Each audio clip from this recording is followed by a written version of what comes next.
Went to my local nursery and picked up a couple of bags of soil, 2 different brands here, and I wanted to compare these two and see which one is going to give it better growth. Now, the one over here on the left is FoxFarm Ocean Forest soil. For those that have tuned into my channel for a while, know that I've used this soil for many years. I actually started using this soil when I first started growing back in 2010. And it's been very reliable for me. I know there's some mixed opinions on this soil, whether or not it is good, whether or not it burns seedlings. It seems like people either love this soil or they hate it. This soil over here is a local soil called Dr. Q's. So I actually live in the Las Vegas Valley, and this brand is very popular. They've got a whole bunch of different type of mixes. This vegetable and herb planting mix is going to be more ideal for growing cannabis. So I picked up a bag of that, and the price difference on this is, I think it's about $10 difference. I'm going to put the screenshot of the receipt on the screen right now. If I remember correctly, I paid $24.99 for the bag of FoxFarm, which is pretty expensive. Oftentimes there is deals, $20, $21, but there was no sale as of right now, so just picked it up for full price. And this Dr. Q's was $14.99, so $10 difference here. It would be great if this Dr. Q's actually resulted in better growth. Then I could ditch the FoxFarm altogether and just use this, but I'm not sure. I haven't used it yet, so I'm going to test it out here. The FoxFarm clearly says in the bag here contains earthworm castings and bat guano. This is a 1.5 cubic foot bag, and actually has more than just this. Let me flip over the bag and we'll see what it says on the back of the ingredients. So on the back here, there is a description that you can read through. This is, as far as NPK, it is a 0.3, 0.45, 0.05, so that's the NPK, and then also says that the calcium is in there, so a lot of calcium, 1% calcium in here. Derived from, so this is really what is in this bag: fish emulsion, crab meal, shrimp meal, earthworm castings, bat guano, kelp meal, and oyster shell. Now, one important thing to note is this list isn't in order of how much is in the bag. So comparing this to a nutrition label, for example, nutrition labels are gonna really order it by the amount that's in there. And that's not a requirement when it comes to fertilizers or soils. So it doesn't truly reveal how much of these amendments are actually in there. And we can't assume that there's more fish emulsion than there is crab meal, than there is shrimp meal, for example. And we can't say that the least amount of things in here is the oyster shell, because that wouldn't be accurate. But figured I'd mention that in case folks didn't know. So that's FoxFarm Ocean Forest soil. Like I said, I've been using this for many years with really good results. FoxFarm has a bunch of other mixes as well, and some are really good. Probably should have mentioned this at the beginning of the video, but neither of these companies are sponsoring this video at all. The only sponsor I have for this channel is AC Infinity. They don't even have any soils, but they do have a cocoa product, which I personally haven't used yet, but I've heard people having some good results with it. Anyways, big shout out to AC Infinity for sponsoring this channel, and they hook up my viewers with a discount code. You can use code MrGrowed15 to save on any of their gardening products. And that discount code works on both their website and on Amazon. And then for the Dr. Q's, this is a 2 cubic foot bag. So actually, yeah, you get more in this for less price than the FoxFarm. Let's flip this bag over and see what it includes. Okay, so this mix, it says what it's ideal for: tomatoes, peppers, oregano, basil, and more. Typically, if you see a soil mix being recommended for tomatoes or peppers, generally speaking, that's a good one for growing cannabis. Now, we don't want that to be a blank statement and say that any soil mix that says it's for tomatoes and peppers is good for cannabis, but generally that's what people go for. As for the ingredients, that is listed right down here. It says it's a blend of composted softwood bark, Canadian sphagnum peat moss, compost, and coir. So the main piece of nutrition is going to be the compost, and unfortunately it doesn't say how the compost was created. And also doesn't say what the NPK ratio is on this. So a little bit of a gamble using this one here, but why not? This is really just for fun. I am not a scientist. I'm just a small home grower, just having fun with things. Okay, I have some containers here. These are actually 1 gallon grow pots. I'm going to fill them up with soil. Some of the pots will be FoxFarm Ocean Forest soil. The other pots will be the Dr. Q's mix. So let's get them filled up and we'll go from there. Okay, I've put the soil into 1 gallon containers. So you kind of see what it looks like here. On the left is the FoxFarm Ocean Forest soil, and on the right is the Dr. Q's vegetable and herb mix. So you can clearly see a difference here.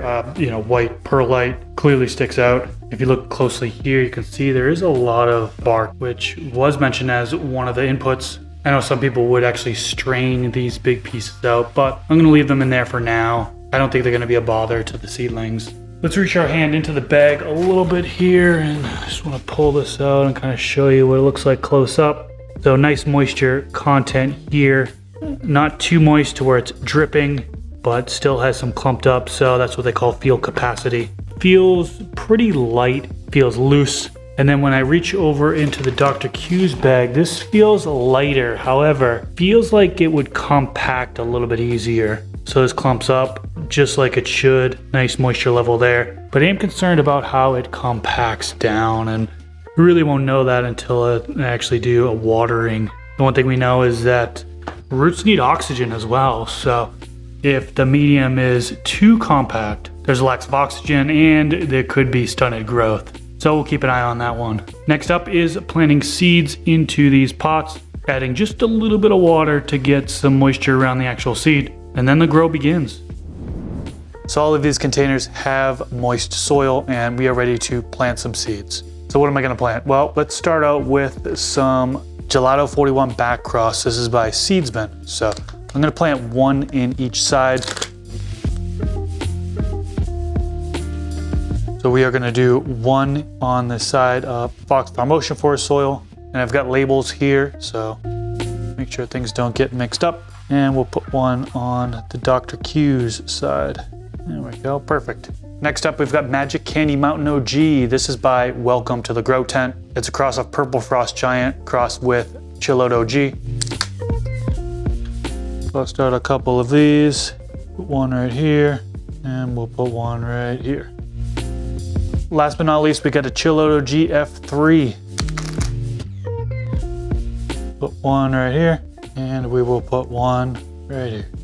Label them, and just a quick squirt. The medium was already moist, so I just wanted to do a quick squirt right where the seed is. All right, now let's put them into the grow tent and play the waiting game. All right, let's do an update on the FoxFarm Ocean Forest soil versus Dr. Q's vegetable mix. Everything has popped except this one right here. Hasn't yet shown leaves yet. I actually didn't think that this one was going to pop.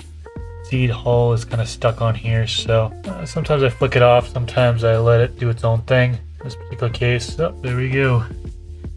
I just pulled it off, and now the seed is going to open, and we should get some good growth here. So this is actually day 4 since the first ones sprouted there. These ones actually sprouted the same day as well. Everything was looking pretty good so far. Definitely not ready to draw any conclusions just yet. We're going to let this run for about 21 days. One thing I did notice is that this FoxFarm Ocean Forest soil seems to hold on to water a little bit better, at least on the top part. You can still see that there's moisture clearly on the top. Here it looks like it's dried out. If you dig down a little bit, it's a little dry, so it's not holding on to moisture as well. Now when I left out the pot, there's definitely still moisture in there, so it doesn't really need to be watered. However, what I'm going to do is I'm going to come in here and just spray the top of the medium in order to kind of keep it moist. These 3 are in Dr. Q's soil. These 3 are in FoxFarm Ocean Forest soil. And I'm not going to have to spray the Ocean Forest soil right now. Alright, so let's see how these babies develop, and we'll give you an update in a few days. Taking a look at the environment conditions, you can see right here on the controller, I've got this tent running at 80 degrees Fahrenheit and a 78% humidity, so running a higher humidity as the plants are seedlings. Okay, back for another update here on the FoxFarm Ocean Forest soil, which is these containers right here, versus the Dr. Q's. These plants are on day 9. All of them actually are on day 9, except for this one right here is on day 6.